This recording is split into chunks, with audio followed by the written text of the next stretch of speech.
Sir, this finance bill,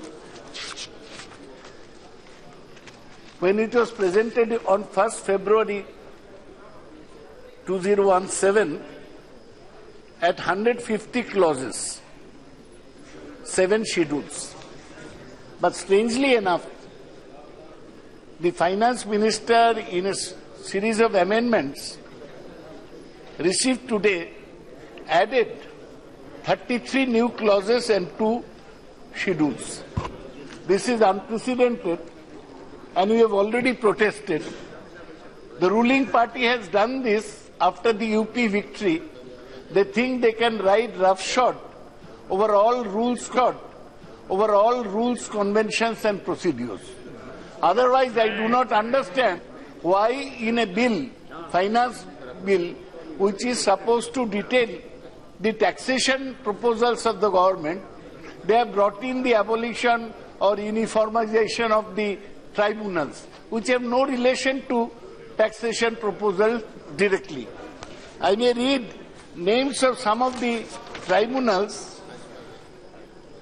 Copyright Board, Railway Rates Tribunal, National Highways Tribunal, Cyber Appellate Tribunal, Competition Appellate Tribunal. This has no relation with taxation proposals, but still the finance minister has forcibly, riding roughshod over Article 110 of the Constitution and the traditions of the House, done all this.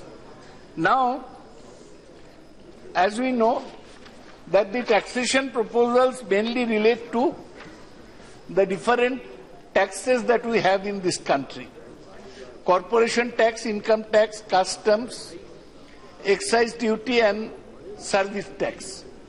Now, if you see the budget of this year, 19% of the income of the government comes from corporation tax, 16% from income tax, from customs 9%, from excise 14%, and service tax 10%. That means direct taxes are 35%,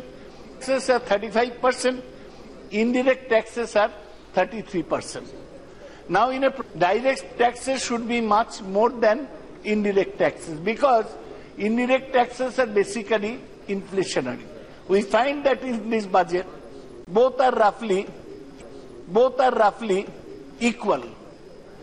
You also know, sir, that there is in economics, which says the higher the taxation rate, the lower the collection. There has been no significant effort to lower the taxation rate so that collections could be improved. It is true that collection from tax revenue has been increasing. It was 14,55,648 in 15-16 actuals. It was 16,30,000 in 16-17, and this year budget is 19,11,579. But I shall later tell the House why the chances of the government achieving this tax collection is unlikely. The whole budget has been formulated in the backdrop of 2 important steps.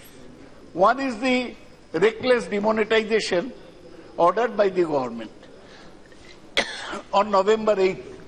The other is the shadow of the GST.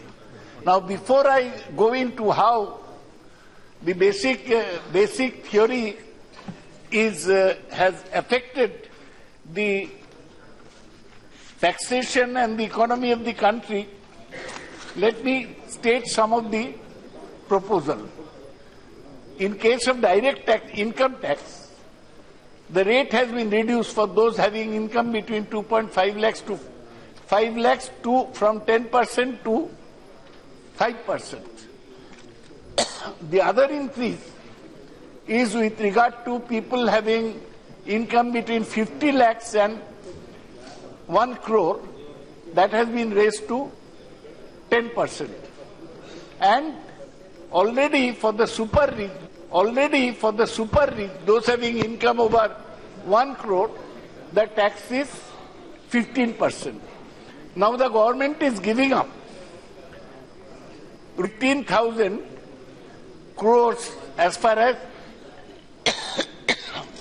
as income tax is concerned, and it is gaining 2,700 crores by taxing the bracket between 50 lakhs and 1 crore. The other important step taken by the government is with regard to corporate tax. For companies having turnover up to 50 crores, the tax has been reduced to 10%. The government claims that 96% of the companies belong to this category. So due to this, the total tax given up is 7,200 crores. So the total outgo of the government total reduction in taxes comes to 20,000 crore. There is otherwise no major changes in the tax rates in the budget. I can quickly read. The minimum alternate tax credit is allowed to be carried forward to 15 years instead of 10 years at present. Reduction is a good step in basic customs duty from 5% to 2.5% on liquefied natural gas, which is normally imported. The other thing is long-standing demand of startups has been accepted, and the profit-linked deduction exemption available to them for 3 years out of 5 years changed to 3 years out of 7 years. For carry forward of losses, condition that 51% of voting rights is continuous, relaxed, provided original promoter continues. Now, as I told you that for small income tax givers, they will all get a benefit of 12,500. The next concession the government has given with regard to tax is with regard to building. For affordable housing, IT exemption is given. Area of 30 to 60 square meters to be carpet area and not built-up area for tax concession. 30 square meters in 4 metro cities. And completion period of housing extended from 3 to 5 years. Now, the other thing is tax relief. There is tax relief on partial withdrawal from the national pension system. Tax relief on partial withdrawal of up to 25% of the contribution by subscribers and permitted self-employed individuals deduction of up to 20% of his total income for contribution to NPS. This is a welcome step in the sense of that those who are savings through national pension system will get this benefit. Another good step is the Chief Minister's Relief Fund is exempt from taxes. The other important step with regard to housing is for joint development agreement, liability to pay capital gains tax will arise in the year project is completed. Tax on notional rental income to be calculated only after 1 year from the end of the year the completion is received. For stimulating growth, concessional withholding tax of 5% for interest received by foreign entities on loans given in India to be continued for another 3 years beyond 36/17. And they have also extended the provision of section 115 of BBDA, 115 BBD of Income Tax Act, which provides for levy of tax on dividend income exceeding 10 lakhs to all resident persons, association of persons and body of individuals excepting domestic companies, trust or institution. This is another way the government can earn corporate tax. And lastly, with the Section 56 of IT Act to provide that any money, immovable property, specified movable property received in part consideration or with inadequate consideration by any person subject to certain exemption and exceptions shall be taxable if value exceeds 50,000. So I briefly stated the different proposals the government has given, and now they have given a long list of concessions on customs duty. Some concessions relate to proposals involving change in customs duty for incentivizing value addition make in India, reduction in customs duty on LNG, tetraethyllic acid, nickel, finished leather, capital goods, renewable energy. Changes in customs and excise duty to address the problem of duty inversions. Chemical, petrochemicals, textiles, metals, automobiles and renewable energy have been given this benefit. Changes in customs duty to provide for domestic industry. Cashew nuts is protected because this import duty has been raised. Import duty has been reduced, made nil for card readers, micro ATMs, fingerprint reader, parts and components for manufacture of card readers. This has been made nil. Sir, every year the government taxes cigarettes, and this year also they have increased cigars, cigarillos, BDs, etc. From 1st April the prices have already risen. Cigarettes and pan masala, मुझे तो दिक्कत हुआ.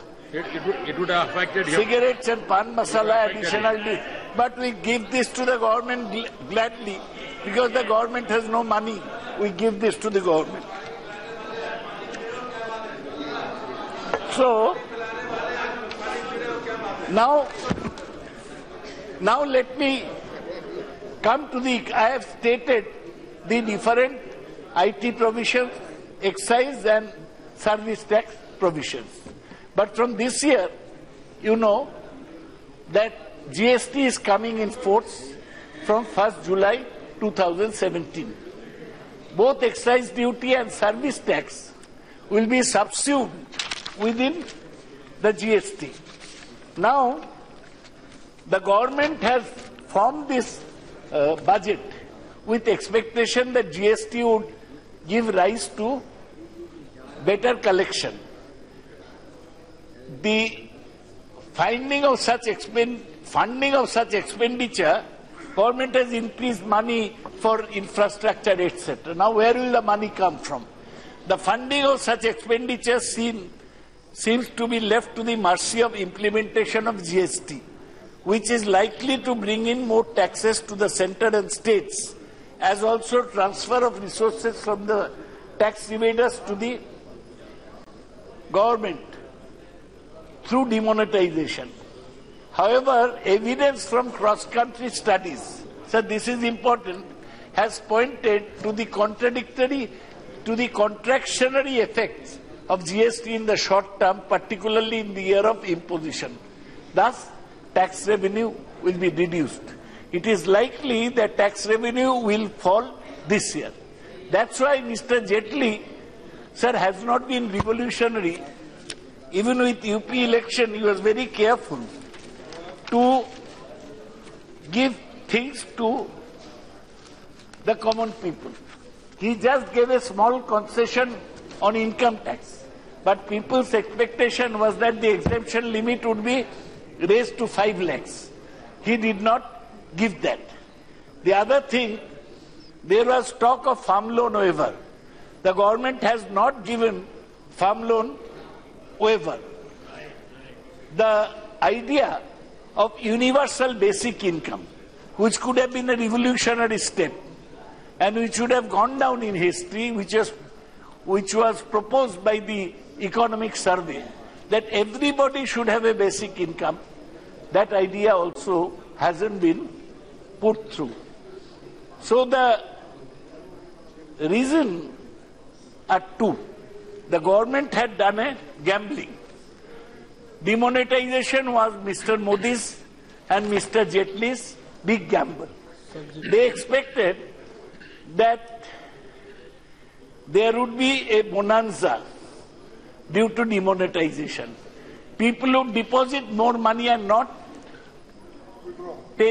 withdraw. So that would be with the banks and they can distribute that money. But actually, if you remember, sir, roughly 15 lakh crores were demonetized. But almost 15 lakh crores have been deposited. You ask the government how much money has been deposited. Mr. Jaitley will never reply. None of the ministers, not even Mr. Gangwar, who's deputizing for him, will reply because they do not know. The second question is, I've asked and not got an answer, that how much money would be required to remonetize, means printing of new notes. Till today, I have not got an answer from the government. My estimate is that it will be 20,000 crores. So for one decision of Mr. Modi, 20,000 crores. 20,000? Crores. For crores will be spent. Now how much extra tax have they got through demonetization? All this scrutinizing account, only 6,500 crores. So demonetization has been a total loss. The government say, we have won in UP. So what? So what? Does winning in UP put money in the banks? Does winning in UP put money in the government coffers? No. The government took a gamble which crushed the small farmer, the artisan, the daily laborer, and one day the government will have to pay the price, maybe. The country as a whole, because Mr. Modi is such a good salesman that he can sell igloos to the Eskimos. He has no problem. He can go and tell that you buy X. He will give such a speech. But that will not. Igloos to Sahara also. Why not? Yes. Sub-Saharan people. Now, sir, with regard to GST, the main problem I would point out, that GST is to be implemented from 1st July. Tax revenues may not perk up in 2017-18 when crude prices may be higher and corporate profits growth weak. Centre has committed to reimburse state governments for revenue losses post GST. Also guaranteed 14% growth annually. If the initial year of GST is poor in revenue accruals, then where will he get the money? If the first year does not throw up enough money, all this 21 lakh crores budget Mr. Jaitley has proposed, where will this money come from? I do not know. Earlier it was thought that compensation to states would amount to 50,000 crores per year. But after demonetization, most states have seen a drop in tax revenue and compensation figures may swell to rupees 90,000 crores. The finance minister's pockets are empty. Where will you pay empty? Where will you pay the compensation to the states from? Is not. The budget, hence, was a little more than exercise in damage control. It had and government programs in the context of demonetization hurting the economy, but little in the way of creating job-creating reforms. Sir, here I come to my last point almost, that the sort of reforms India needs to create jobs is to open itself up to global supply chains, to incentivize firms to growth so that they can compete globally and work harder to teach skills to young people. 1 million people are joining the job market in India every year. In 2015, only 135,000 new jobs were created in this country. Every year we are creating an army of the unemployed. You look at Mr. Jaitley's speech. Where is the promise for giving employment to the people? You tax, you demonetize, you introduce GST, you talk big, you say infrastructure, but where is the job coming? That is the question. The budget encourages companies to remain small because they are giving concessions to smaller companies, but not to bigger companies. So they are saying remain small. You need not bother. The budget needed to do something to revise investment, since private investment showed no signs of recovery. Sir, Madam, I will end with putting 2 points. The government is going for privatization. Today, the finance minister announced that he is going to privatize, disinvest Bridge and Roof Calcutta, Bharat Pumps, Scooters India, Hindustan Newsprints, 8 more companies. Yes. They are destroying the basis of the public sector. I totally oppose these disinvestment proposals of the government. Lastly, I say that this budget does not tell us how much black money the government has recovered so far.